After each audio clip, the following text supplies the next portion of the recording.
Hey, hello, everybody. Good morning, good afternoon, or good evening, depending upon where in the world you're joining us from today. Welcome to Live from the Ranch. My co-host today will again be Juliana DeWillems with JW Dog Training and Behavior in the Washington, D.C. area. Hi, Juliana. How are you doing this month? Hey, Ken, I'm great. It is so great to be back. And I cannot believe that this time next week, we're going to be at Clicker Expo. I know it's crazy. Our first in-person expo of the year is coming up next week, and we're all really excited about it. And you're going to be doing some presentations. You're actually moderating one of our panel discussions. You've got a busy week ahead. We got a lot of new things at this expo too, so I think people who attend will really enjoy it. We've got a symposium format that we're doing. That's different. We've got a lot of one-on-one conversations where there'll just be two speakers on stage having some stuff. We got like 5 brand new speakers that we've never had at Clicker Expo before. And then, of course, we have a lot of our familiar faculty, but they're coming in with new topics or new perspectives on topics. I'm always excited about Clicker Expo. So I'm ready for it. I'm ready for it. I know. I can't wait. Everything you said is exactly what I'm looking forward to. In addition to, of course, just catching up with everyone in person. It's going to be a really awesome couple of days. It is. You know, I've grown to really enjoy our virtual expo, the live expo that we did in January. But there is something just extra special. I just came from an Assistance Dogs International conference, and one of the things that I really enjoy about an in-person conference is that opportunity to do what we're kind of doing right now, but where you just sort of a session is over and I see someone that I know and I want to come over and talk, and we end up talking for 10 or 15 minutes that you just wouldn't do in a virtual conference, because you otherwise you'd have to make an appointment and meet with them, but you didn't really have anything specific you wanted to meet about. So it's really cool to be able to do that. So I'm looking forward to that opportunity to see everybody, talk with everybody. It should be a good time. In fact, both of our speakers that that we're going to have on Live from the Ranch today, Allie is going to be one of our speakers, and Emily is going to just be attending just for fun. And I can't wait to have them on here. Let me tell you a little bit about them. Allie Bender and Emily Strong are co-owners of Pet Harmony Animal Behavior and Training. They co-authored the book, Canine Enrichment for the Real World. A copy of it I have right here in my hand right now. They also co-authored the companion workbook, and they're co-hosts of the Enrichment for the Real World podcasts. Through Pet Harmony, they specialize in helping pets with maladaptive behaviors and their owners achieve harmonious households worldwide. They're also mentors and they educate aspiring behavior professionals to develop exceptional services to their clients. As far as Allie is concerned, she's a passionate advocate for animal welfare. She has a career spanning since 2006 in roles that include founding a student-run animal welfare organization, and her professional dog training journey began in 2012. And by 2015, she had assumed the role of lead dog behavior consultant for a large multi-species animal sanctuary. Allie holds a BS in Animal Science from Iowa State University and certifications from the International Association of Animal Behavior Consultants and the Council for Certification of Professional Dog Trainers.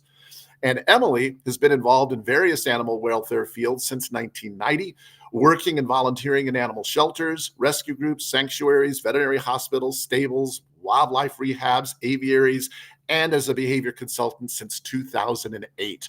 Her passion is working with multiple species, but her favorite species is working with humans, which is why one of her primary focuses is on mentorship. Please welcome both Allie and Emily back to Live from the Ranch. Hello there, Emily and Allie. How are you both doing today? Hi, Ken. It's good to see you. Doing well. Good to see you too. Excellent, excellent. Well, I'm looking forward, as I said, to Expo, because Allie, we're coming into your neck of the woods, into the Chicago region for that, and you're going to be speaking at Expo. And Emily, you're just coming along to enjoy the experience, right?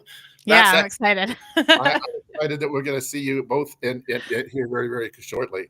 The last time you were on the program, we focused on your book. I had you on because I wanted to talk about canine enrichment for the real world. I think it's such an excellent book, and I recommend it to people all the time. And then since that time, you came out with a new book, this Canine Enrichment for the Real World workbook. And we've never talked about that. What prompted you to follow up the first book with your workbook? Well, you want to go ahead, Allie? Oh, I was just going to say, I think maybe a year after we published the book, we had the idea for the workbook, and it really came from everybody's questions that we were getting of how do we implement an enrichment framework in our cases with our own pets, all of that, and so we wanted to dive a little bit deeper, and the workbook allowed us to do that. And have you really found, I think the fascinating thing about your book, when you published Canine Enrichment for the Real World, I was originally just really floored by it because it was just so comprehensive and it was so well documented. It had such good information. Most of us dabble in enrichment. Some people think of enrichment in a much broader form and others don't. But it seems like there was a real need for a book like this, and the workbook as well. But what finally made you decide we're the ones that are going to write this? We're going to put our heads together, because it really came out beautifully. So clearly you were the right people to do it. But I'm just curious as to where that spark came from. Well, we didn't. So what happened was, we worked very closely with somebody at the animal sanctuary where Allie and I met, and she has known Dogwise, the staff at Dogwise, for many, many years. And the John, who at the time was the guy who's kind of I don't know what they're called for publishers, but they're called A&R in the music business. But the scout who finds people to write books. Right. So John was doing that job at the time, and he was talking to our friend Sherry, and he was like, for 10 years, I have been looking for somebody to write a book about enrichment that kind of walks the line between, being grounded in science, but also not talking over people's head, being, accessible. And Sherry was like, I know exactly who needs to write this book for you. And so she came to us and she was like, or she came to me first and she was like, do you want to write this book? And I was like, well, yeah, but I'm not writing it without Allie. And she's like, okay, let me ask. So she asked John, like, how would you feel about having two authors? And he was like, yeah, that's totally cool. And so then I went to Allie, and ironically, even though we constantly talk about agency and giving everybody choice and control, I just told Allie, I was like, hey, Allie, we're writing this book together about enrichment. Didn't give her a choice. I'm outing myself as being a little bit of a hypocrite there. But the reason that Sherry thought of us when John was telling her that he'd been looking for somebody to write this book is because both Allie and I came from, I would say, non-traditional backgrounds, except that I don't think there is a traditional way to enter this profession. That's so true. Yeah. I'll talk about where I came from and how I ended up here, and then Allie can share her story. But for me, what happened is I didn't start with dog training in particular. I was learning about, I ran a volunteer organization in Austin called the Austin Parrot Society, and I worked very closely with an avian vet named Scott Eccles, who is incredible. And he just taught me everything that I know about enrichment and taking an enrichment-based approach to behavior. And he was the one who introduced me to the SPIDER framework, which is the enrichment, one of the most popularly used enrichment frameworks in zoos, aviaries, and aquaria.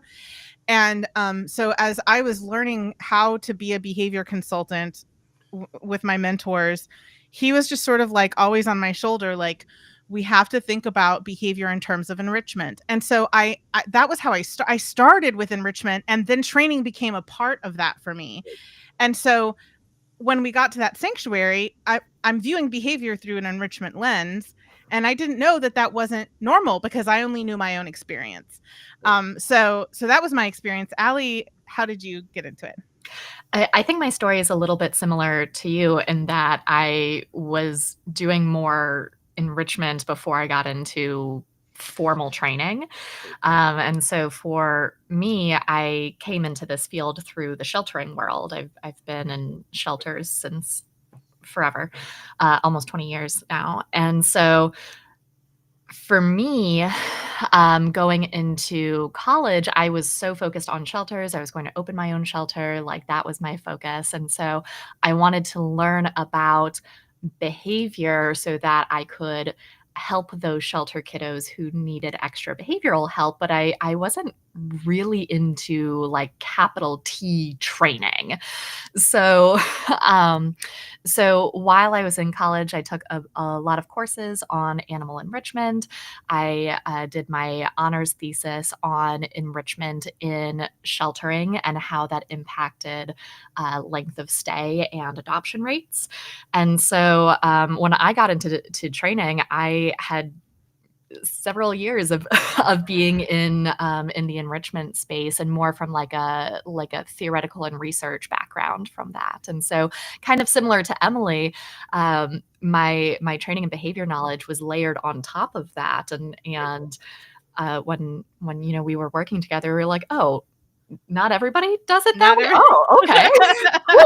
Cool. One of the things I love is the interconnectivity with it, because to me, training is enrichment. Enrichment is training. And whether one falls as a subset of the other, it doesn't really matter to me as long as you're thinking about it from both perspectives.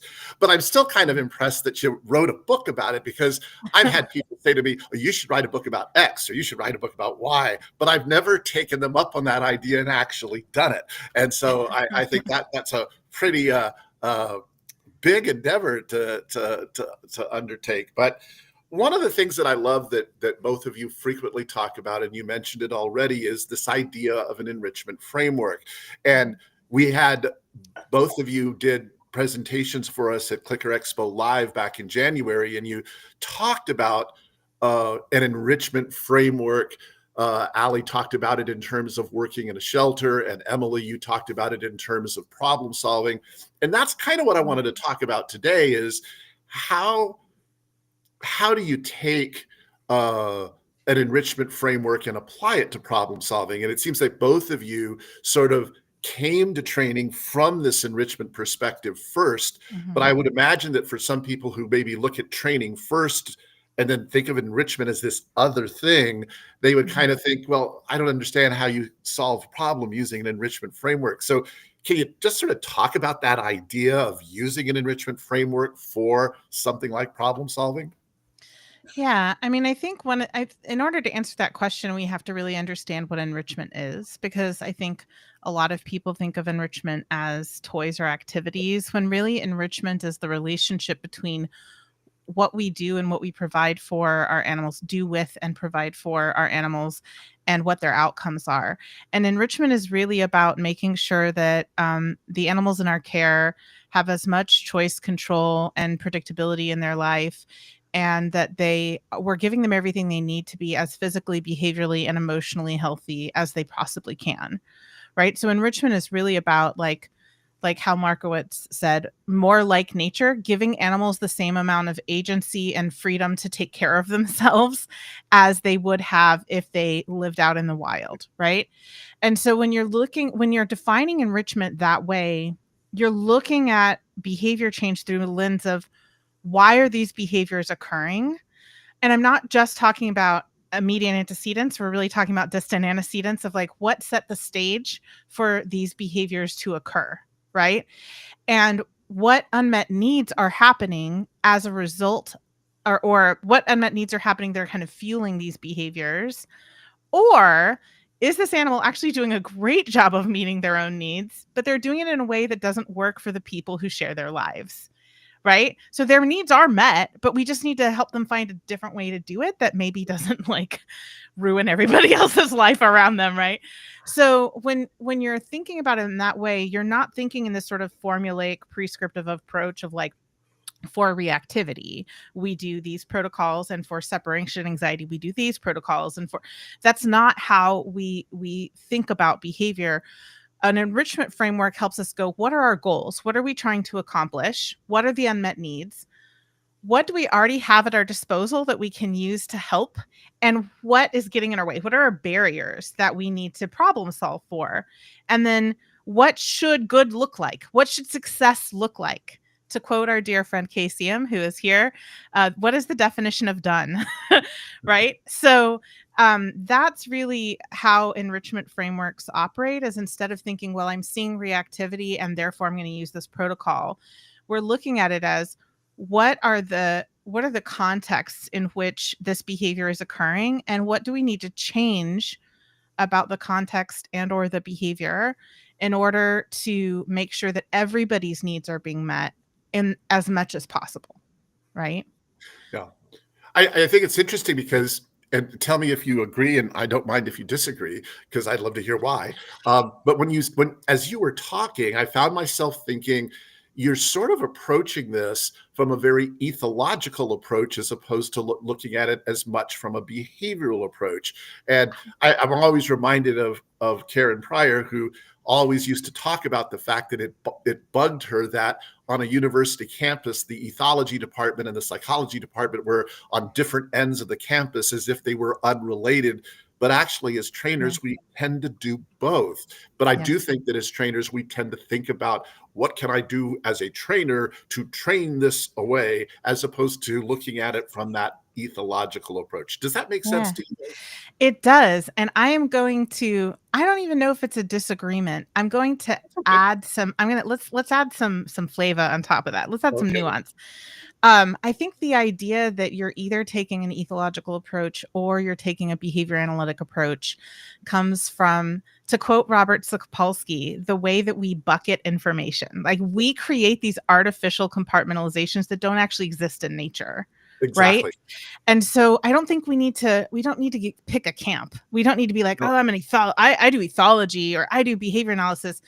I think the best way that we can serve everybody in our lives, the best way that we can meet everybody's needs, is by pulling from every resource we have available to us, which means that we are absolutely paying attention to antecedents, motivating operations, consequences.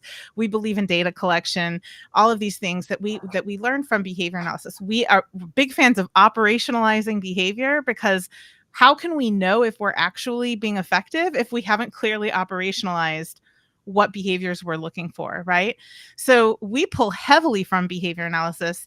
And also we pull heavily from ethology, because it's really important to understand the natural context of the species that we're working with, and their natural history and their species typical behaviors and their body language. All that stuff comes from ethology.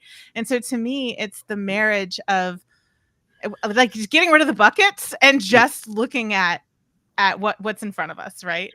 Oh, I 100% agree with that. In fact, there was no disagreement at all. Yeah. In fact, what's interesting, though, is that I do believe that in the real world, although the two should always be integrated like that, we tend to still put them in buckets. And because I frequently talk about behavior, and so often being surrounded by a lot of behavior analyst types, they always say, you're talking about that from an ethological perspective. And I realize that's a lot to do with my zoological background, because I think a lot of times in zoos, we think about things from that ethological approach. And it's difficult for us to pull training into the picture. And realistically, I think my message often to people is they should be integrated. And I was curious, Allie, I know that we're going to do a little demo with your dog a little bit later on, but maybe can you talk a little bit about what challenges your dog faces and how you used an enrichment framework to try to solve whatever challenges your dog has? Absolutely. So I have had my dog Oso for 9 years. Yes, he's 13, so 9 years. So I adopted him when he was 4. I've known him since he was like 1.5, though, because he was a problem child, and yes, that ended up in my home. Staff only at the sanctuary. He's such a jerk, and that's why I love him. He got his staff-only designation not because he was biting people, but he tried to pull a volunteer through his doggy door by her shoelaces, and he's such a jerk. I love him so much. He's one of those dogs who like reads people and he's like, oh, you are not confident around me, so you're not a human, you're a toy. So like I never experienced that with him because I was not nervous around him, but volunteers could be intimidated by such a big boy, and he knew it. And I gotta say, it's so unusual to listen and see somebody go, he's such a jerk, and I love him. I do. Emily knows. I love kind of the like jerk on the outside, marshmallow on the inside kids. Like those are both my of jam. us like animals who have their own mind and a strong sense of self, and they're gonna do whatever that makes sense to them. Yeah. Regardless of what you think about that. Mm-hmm. Yes. So when he came to me, he had developed a bite history since I had originally worked with him. So he had a bite history with dogs, people. He had developed some light chasing compulsions. He was reactive to dogs, not usually people, but also loud and or large vehicles, which I was actually the cause of that, which was super annoying. Those single learning history events, oh, the worst. And so we've been using an enrichment framework for his behavior issues, for the last 9 years. And now we're at a point where he is a little too excited about people, to be honest. We swung a little too far the other way with the stranger danger stuff. His reactivity is fine enough for the places that we go. We don't really have to work on like behavior challenges per se at this stage of his life. And that's actually why we wanted to use him today, because a lot of times when we're talking about using an enrichment framework to solve problems, a lot of people immediately go to those behavior issues, stranger danger, reactivity, separation anxiety, whatever it is. And so we wanted to demonstrate that there are a whole lot of other problems per se that you can solve with this. And so for him, like I said, he's 13 this year. And exactly, Mallory, of course I like Allie because he's like my Oso. So he's 13. He's about 85-ish pounds. So he's a big boy. And I'm assuming he was neutered very, very young. He was neutered by the time that I had met him. And, with like those really early neuters, sometimes they get really leggy and lanky. And they're like especially the big breeds or big kiddos, their joints aren't awesome with that. So I'm assuming that happened just based off of his structure. I don't know for sure. I'm making up a story in my head that may or may not be true. But regardless, he's wonky structurally. He has always been wonky structurally. We are now starting to see the effects of that as he is aging. And so his current enrichment strategy is all about increasing and maintaining his mobility.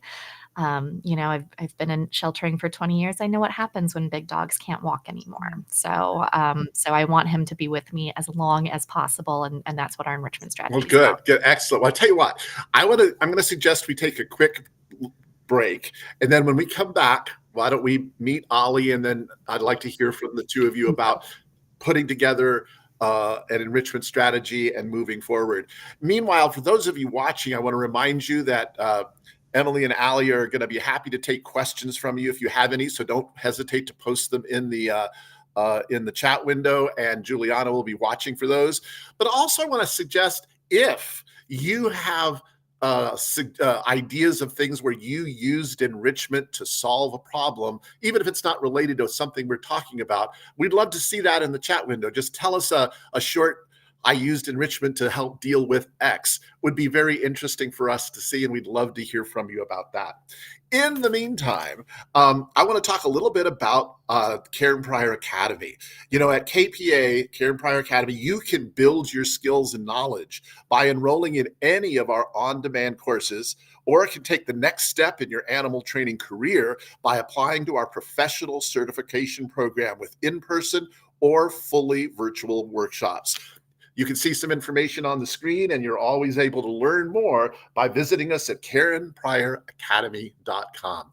So don't forget, take a look at those, and we'd love you have you join us in one of our Karen Pryor Academy courses or our certification program. So let's bring Allie and Emily back on the screen, and perhaps somewhere in here we'll meet Oso, and tell us a little bit about how you dealt with those mobility issues and what kind of how you used the enrichment framework to sort of make decisions about what you're going to do. Absolutely. So the first step for our enrichment framework is identifying desirable and undesirable behaviors. And undesirable is kind of a weird term to put onto this, because it's like, I don't like that he steps up on the couch. I want him to jump up on the couch. And that's not, stepping is not a bad thing. It just means that he is unable in that moment to jump on the couch. And that means that we're having some mobility problems. So for him, I had started to see several indicators that he was losing some of his hind end mobility, things like stepping on the couch instead of jumping up onto the couch, some hesitation jumping into the car or up on the bed. And like I said, he's always had a wonky hind end, which y'all will see, because you'll get to see why we're focusing more on one side than the other side. So we had started to see some of that. We then started to see some differences in his gait, in his top line when he was standing. He started, just like all of these sort of things. We went to the vet. The vet confirmed that it was a neuro issue, which of course was the only thing I hadn't planned for his mobility fading. I planned for all of the physical things I could think of. I didn't plan for neuro issues. And so talking with his vet and his massage therapist, he gets a massage once a month for the last many years at this point. I am envious of him, to be frank. But working with both of them, we identified options for meeting those kind of like mobility issues that we were having. The other side of that as well is he has always been a very active kiddo. As Emily mentioned, like, he will do what he wants to do regardless of how you feel about that. And so we could see that not only was the mobility issue an issue from a physical standpoint of just like being able to move around, but it also meant that he couldn't perform some of his favorite activities as well as he used to be able to. And so we also saw a bit of a decline in that emotional and behavioral quality of life as well. So we wanted to address it from multiple fronts. And so I lost my train of thought. I'll stop there. That was what we were seeing. So what kind of a plan did you put in place, and what are you going to demonstrate for us with Oso today? Yes, yeah. So the first thing today is I'll just show you kind of what we're dealing with. Do a little bit of some walking around with him so y'all can see his gait, and again, see why we're focusing more on one side than the other side here, taking that descriptive approach. And one of the really great things about having had him for 9 years is we had almost everything already in place that I could just use and repurpose for this enrichment strategy. So that's one of the main things that we wanted to showcase today, is that your enrichment strategy doesn't have to have all these like brand new things. You don't have to do a ton of new stuff. You can repurpose a lot of it. And we did get him the help him up harness and everything, and taught him to feel comfortable with that, and predictor cues for let me help you into and out of the car. Don't just freaking jump like you're 2 years old and hurt yourself. We recently had that.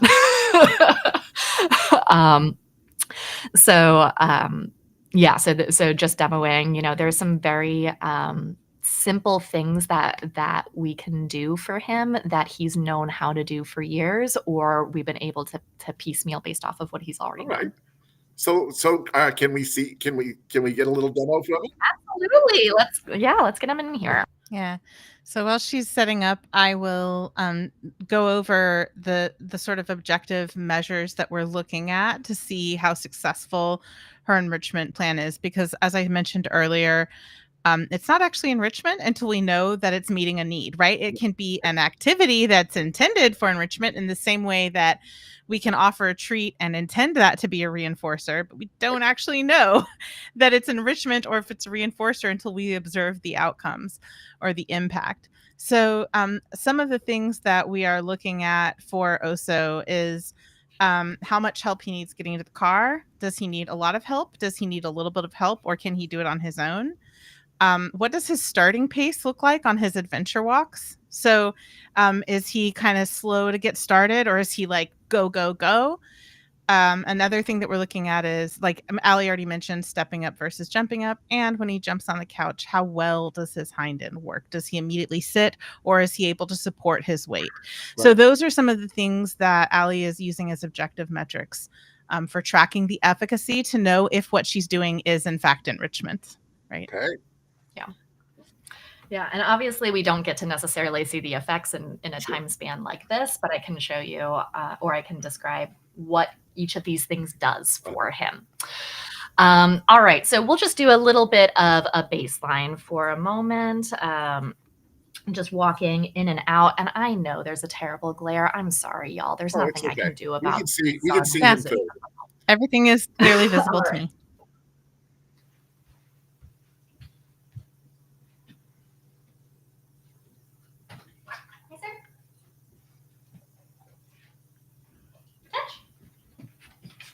Oh God.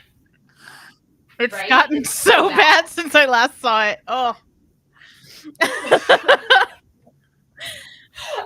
I told you, literally all I have to do is have him walk and you'll get to see. Sorry for the visceral response. That probably wasn't helpful, Allie. Emily, I know what my dog's hind end looks like.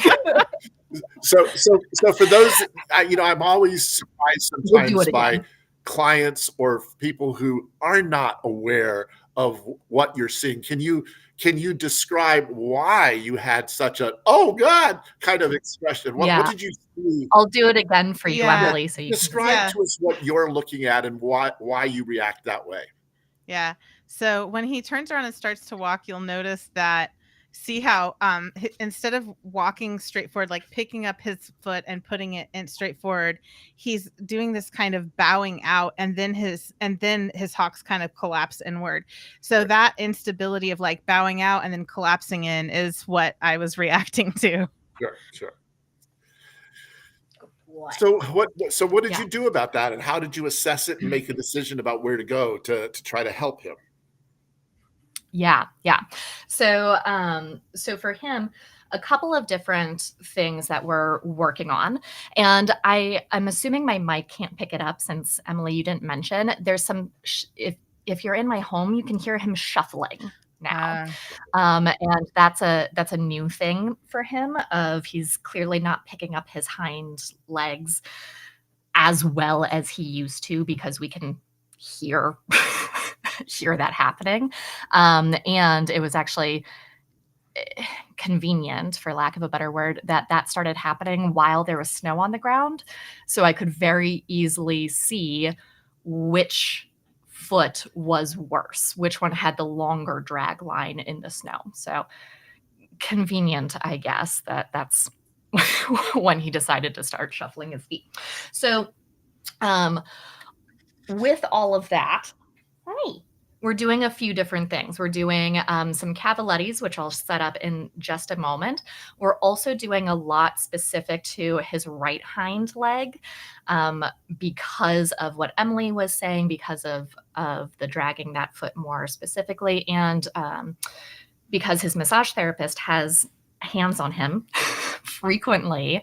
She has noticed a lot of compensation of his left side for that right side. So we're working a lot on building up strength in that right side.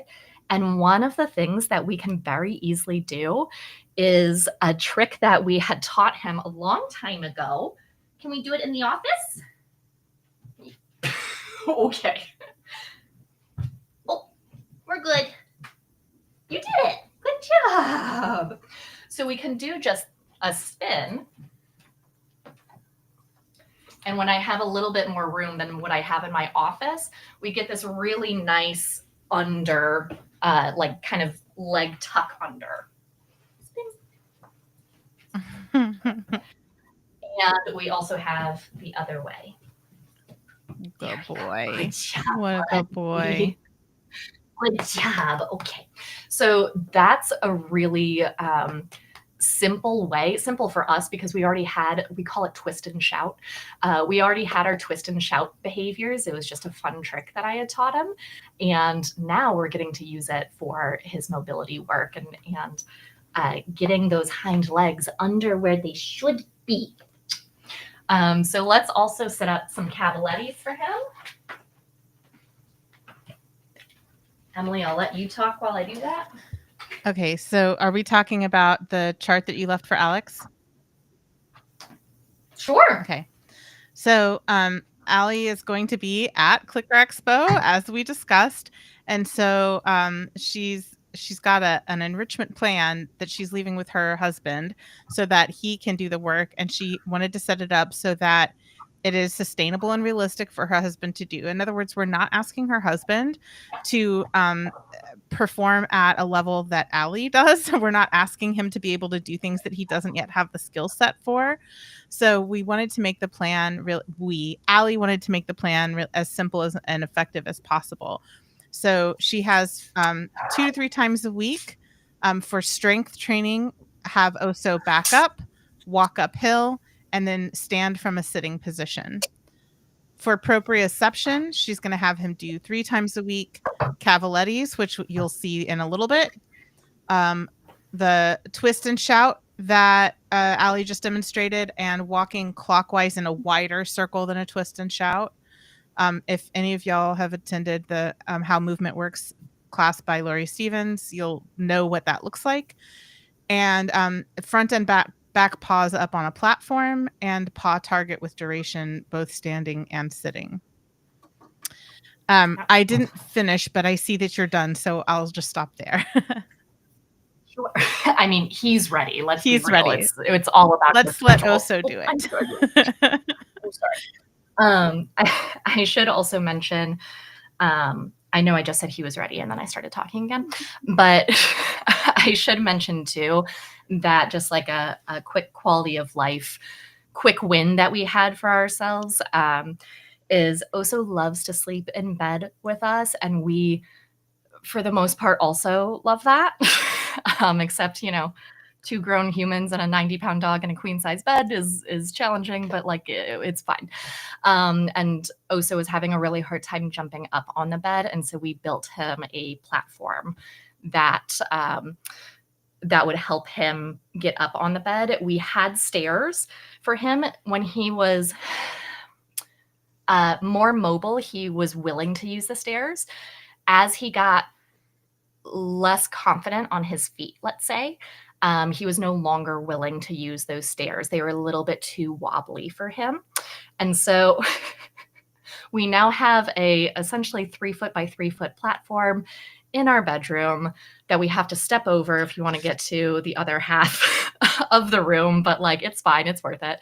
And that allows him to not only use that as a stable surface, but it lets him turn with all 4 feet on the same level, which was the other problem we were having with smaller platforms, just because of how our room was laid out. So just to mention, that was a huge part of our enrichment plan. All right, kiddo.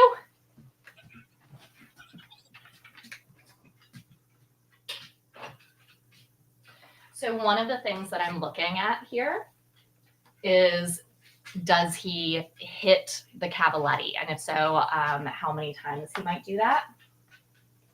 Actually.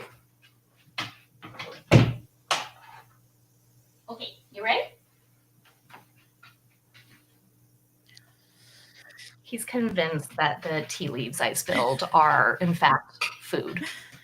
And it is a good thing for him to take a little break from cavalettis and explore and use his nose to investigate. We're not going to get too wound up about the fact that he's taken a break.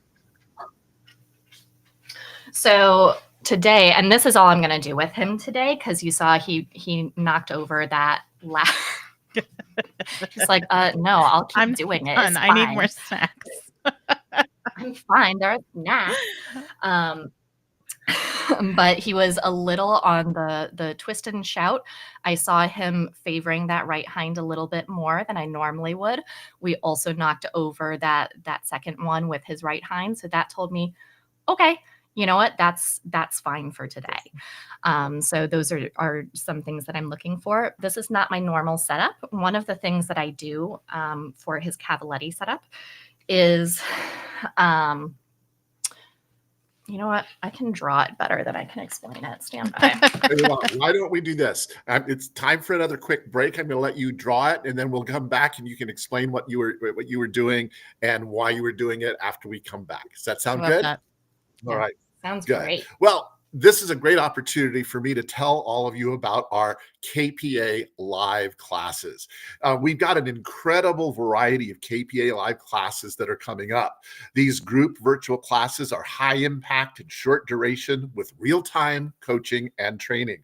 Weekly classes meet on Zoom and feature a video-based curriculum to help guide you each week, as well as an online discussion group.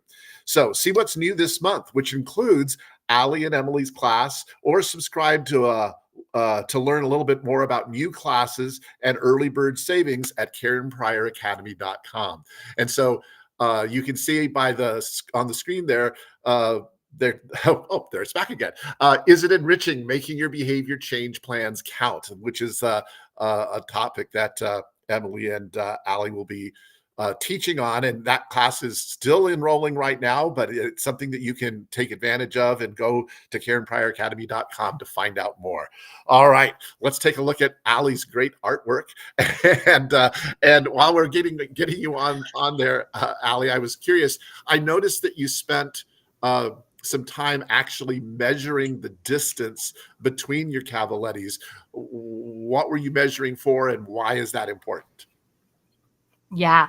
And this is something that I learned from Lori's class of her aging dogs class of when you're doing cavalettis, you want to have, and I'm not going to lie, I don't remember like how to find the measurement. I remember his measurements. That's what you need. Exactly. So she recommends if they're walking, the cavaletti should be at a certain distance. If they're trotting, it should be at a certain different distance. Now, I set those up for a trotting pace because normally that's what he does over the cavalettis. He's doing it different in this different environment. So I could have actually spaced them out a little bit more, but that's what I was measuring to make sure that it was the correct distance for him. Excellent. All right. So are you going to show us what he normally does? Yes. You said I was a great artist. I am not. So this is our normal setup where we do this in this space behind me in our kitchen and dining area. So that's me with my dog. We set up the cavalettis on one side of the table, and I toss the treat over the cavalettis just like you saw me do it here. The reason that I love this setup is that it gives him agency. He is welcome to get the treat and not go over the cavalettis by going it's backwards for me, around the table. So when I'm practicing with him and we're able to go for longer than we did today, one of the things that tells me he's starting to get a little bit tired, because it is hard work for him that I'm asking him to do, is he'll go around the table instead. And that's my signal of, all right, we're done for Okay. today. Good. So you're putting together, you've already put together a course for KPA on this particular topic. What will people taking the course get from that, and what can they learn from that course? I think the biggest thing is also the hardest thing to explain succinctly, but the biggest, most important thing is a mindset shift in Right. how we think about behavior and how we think about enrichment and how we think about why we do what we do and how we prioritize what we prioritize. So that's the real answer. And also, I understand that is really hard to sort of like, it's not a very tangible answer. So the more tangible answer I'll give you is that what we find with people who learn how to use the enrichment framework is that they're able to see more clearly what procedures are going to be most likely to be helpful. They can assess how they're going to sustainably and objectively assess the efficacy of their protocols, and then they'll be able to pivot. They know how to troubleshoot, problem solve, and pivot and try something else if they objectively assess that what they're doing is not achieving the outcomes that they had hoped for. So the more tangible answer is clarity, confidence, and efficiency in making behavior change plans. Excellent. That makes a lot of sense. No, that's great. I think that's wonderful, and I think you sort of just answered the question. I could when I was watching Allie have Oso go over the Cavalettis, I could hear a voice in the back of my head saying, "Well, is that enrichment? Isn't that training? Aren't you just doing a training protocol?" But what you're doing is you're looking at it more from what the animal's needs are, and not so much going in and saying, we need to do XYZ training protocol. Yes, there's training involved, but at the same time, you're looking at how you can set the environment up to allow Oso to be successful. And am I missing something there? Because I just know people will sometimes ask that question. Yeah, I mean, I think this is something that is hard for people to grasp, and we've heard a lot of people sort of mirror back to us that they think that we're against training, and we're like, no, we need to do a better job of communicating if that's your takeaway, right? What our point is that we don't do training for training's sake. We don't do training just because we believe it's good. We do training because it helps us reach a specific goal, and if there's a simpler way to achieve that goal than the training methods that we've kind of gotten into the habit of using, we're going to take the simpler, more efficient path. Right. And sometimes that doesn't really include training at all. Sometimes that can just be, environmental arrangement. And sometimes it's just simpler training, like Allie tossing the treats to get Oso to walk over instead of doing a very careful shaping plan for picking up your feet. Right. That's not to say that very careful shaping plans for picking up feet isn't necessary and useful in another context. But in this context, the simplest, most direct and efficient way is essentially luring, right? Yeah, absolutely. And I really loved the fact that when you were talking about enrichment, you talked about it having a goal. And I think that is one of the areas that I know the three of us agree on completely. Yes. Whenever I think about enrichment, I always ask the question is, why are you doing this enrichment? What is it you are hoping to accomplish? Yes. And have you accomplished it? Because if you didn't, you need to reassess your goals. I think that's great. I also want to bring Juliana on because we've been talking for a long time and time is getting away from us. And I know that often Juliana has great questions, and we also may have had some questions come in on our chat window. And Juliana, what questions do you have for us that you want to bring to the table while we have time? One thing that I always think about is, I think it was Ken who gave this example of like an attempt at enrichment where like someone can take my car and like hide it in a parking lot and then hand me my keys and say like, go find it. And we're like, I'm working and I'm having to use my brain, but like not enjoyable. Right. So I know you talk about outcomes as a way to gauge, like, is enrichment really enriching? But is there anything to look for while your dog or your animal is engaging in enrichment to identify if it's likely to be a good, enriching, fulfilling, and enjoyable activity for them. Allie, I've been talking a lot, so I have an immediate answer, but also if you have an answer, I can step aside and let you have a turn. Sure. I think, if we're looking at this from like a zoological standpoint, I have heard the point of view of it doesn't particularly matter if they're enjoying it or even if it causes distress. Now, for me as a consultant working with clients trying to solve their problems, I do care about all learners enjoying what they are doing from the human side, because that's going to get them on board with my suggestions if they're having fun doing it. And from the animal side, it's such good relationship building. And if they're having fun, they're more likely to participate and all of that good sort of stuff. So there are different perspectives, but for me, I do think it's important. And an example that I have is while we're trying to build his hind end strength back up to where it used to be, his massage therapist said he could walk uphill. And I was like, one, I'm in Illinois. Like, it's not like there are hills abundantly around me. And she was like, or tug would work. And I was like, oh my God, he loves tug. Let's do tug because he loves it so much. So that was an easy thing to add into to re-add into our enrichment strategy. Yeah. And I think just like if I'm going to give you a list of things that we care about or how we know that something is actually like enjoyable for the animal, my list is look at their body language in context. Don't get too hyper focused on one or two body language signals, but look at the whole conversation that the animal's having, not just selecting out one or two words that feeds into our confirmation bias, right?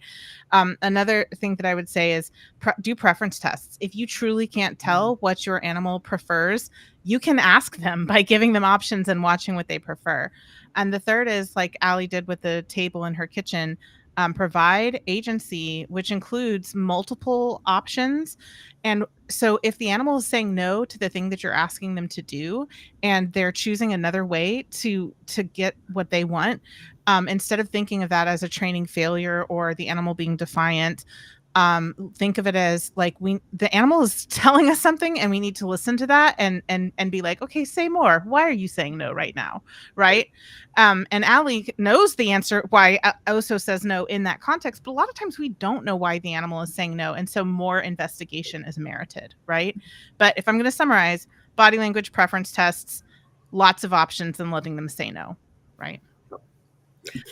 I totally love the idea of giving options because I disagree with that zoological example because for someone to say it doesn't matter if they're enjoying it, it doesn't matter. Of course it matters. Yeah. Yes, you can give enrichment that forces an animal to exercise, but if they're not wanting to do it, it can. I just remember a facility that was designed once for these primates to brachiate from tree to tree to tree to get to the other side. And what was interesting was there was one animal that just always swung from tree to tree and was having this great time. And his companion, she never did it. She always went down the tree, went across the ground, and climbed up the other tree. And it was, but that made us ask some interesting questions. Mm-hmm. Does she not like it? Is she incapable of doing it? And it just made us ask more questions that I thought were very, very valuable for us. So anyway, I'm sorry, I'm going off on a tangent. Juliana, what other questions do you have for us? I think this one's really helpful because I do see this with like, especially adolescent dogs. This person asks, have you encountered dogs who become obsessed with enrichment toys and become iPad dogs, which is like a play on iPad kids? They don't know how to just exist because their humans have overdone the enrichment activities. We ended up decreasing the dependency on them by teaching a settle, but do you have any advice on how to prevent this type of thing? I think this can often, especially like on social media, like lead enrichment to getting a bad rep. And I would love to hear your thoughts on this. Yeah. I mean, first of all, love that you are observing the outcomes of the enrichment tips and realizing that they're not reaching your goal and pivoting. That's beautiful. But I think This really goes back to people not being able to understand the difference between enrichment attempts with toys and activities versus enrichment, which again is defined by the contingencies, the outcomes, right? And so, and also this is where social media really messes people up, because so people are like, this toy is going to enrich your dog's life and you won't ever have to train them again. You don't have to do dog walks anymore because this toy will do it for you, right? So like that is like the problem. Sorry, Ken. My sarcasm came out a little bit. Oops. I loved it. I loved it. You sounded exactly like one of those info commercials. Like that's what it does, right?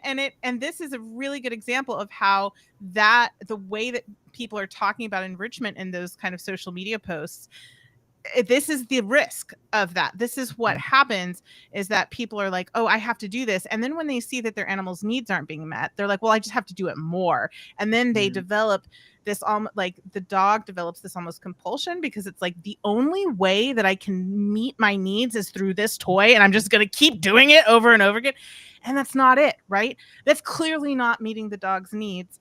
So what we would do is assess, why is this dog obsessively or compulsively doing this toy, right? Why instead, or what instead can we give this dog to teach them all of the skills they need to successfully navigate their environment, which includes rest, right? Includes being able to assess their own stress levels and recognize when I'm getting a little too amped up, I need to go take a break. So teaching animals self-regulation, teaching animals multiple ways to meet their needs, so that instead of relying on one toy to do the job for them, they have lots of options at their disposal. One of the ways that we assess animal welfare and well-being is through behavioral diversity, which means that throughout the day, we're seeing them do a lot of different things instead of one thing over and over and over again for hours. So what skills does this animal need, and what resources do we need to set up in their environment for them to be able to choose behavioral diversity on their own, right?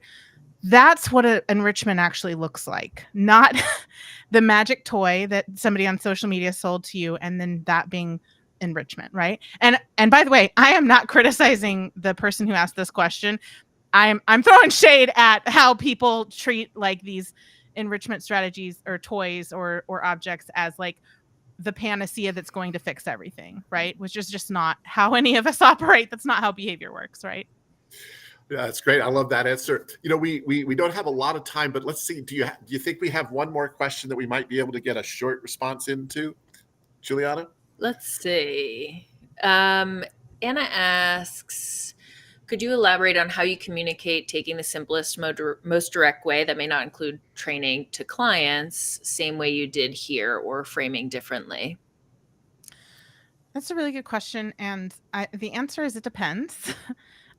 Because it really depends on where the client's at emotionally. If they are like, I am so exhausted and I just need you to help me fix this problem. And I'm like, how about window film? They're like, oh my God, yes, thank you. I can slap up some window film and immediately alleviate my pain, right? But then you have another client who comes to us and they're like, I'm a good trainer. I never miss click. I use the clicker all the time. Look at all this fancy stuff that my dog can do. I've just got this problem. I need your help, and go. And you're like, window film? And they're like, no, right? So like for them, we would have to be like, well, what are our goals? And what are we hoping to achieve by those goals? If we achieve them, what would that look like? And then what do we need to do to reach those goals? And then when we talk about it in that, when we frame it in that way, then we're like, okay, let's see if a window film will work, right? And then the person who's all fired up about training and might be more open to testing window film when they understand why they're doing it and what they're looking for, right? And what the point of it is.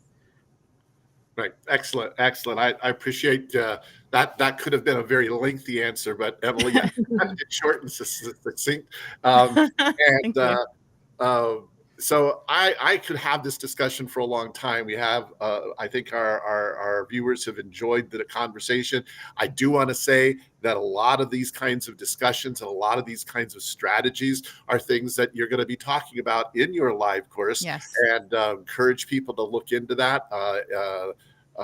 Emily and Allie are exceptional teachers, and I think you've seen a little bit of that here today as they've described some of the things that they're doing. So I just want to say thank you both for being on Live from the Ranch today. Juliana, thank you as always for being here to handle the questions and bring some good questions to the forefront. And before we go, first of all, I want to say thank you to all of you for being here. And then I just wanted to let people know that I want to invite people out to the ranch if they can this year.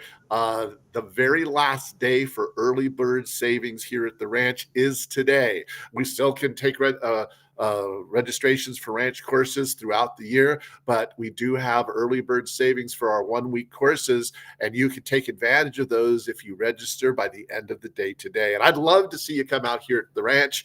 We've got a beautiful facility. We've got Mount Rainier in the background. You can see me and my dogs looking out at the mountain right there on the screen. I'm hoping some of you will come out here and join us. This has been a fun conversation with Emily, Allie, and Juliana. And I want to remind you that next month, we've got another wonderful broadcast for you. Our first time guest on Live from the Ranch is Mallory Crotamenos, and she's going to be talking about working with small dogs and the mindset that somehow changes for some people when they're working with small dogs as opposed to large dogs. She's going to talk about some of the tips and strategies for working with small dogs. I think it should be fun. I think it'll be great having Juliana on as a guest host because she has a small dog, and I bet she'll have some great questions for Mallory as well. We want to remind you that if you have ideas, thoughts, suggestions for things that you'd like to see on Live from the Ranch, when you go to our website, there is a section there where you can share your comments, suggestions, or training videos. Don't hesitate to submit something there. We love hearing your thoughts and getting ideas from all of you. And as a reminder about all of the wonderful offers and things that we talked about today, those are on your screen right there. You can check all of those things out on our website, whether that's wanting to become a certified dog trainer or taking a live virtual class like the one that Emily and Allie are teaching, or you join me here at the ranch sometime this year. You can find out more by going to Karen Pryor clickertraining.com or KarenPryorAcademy.com for more information about those courses. Thank you all so very, very much. We look forward to seeing you next month here on Live from the Ranch. Happy training. Bye-bye.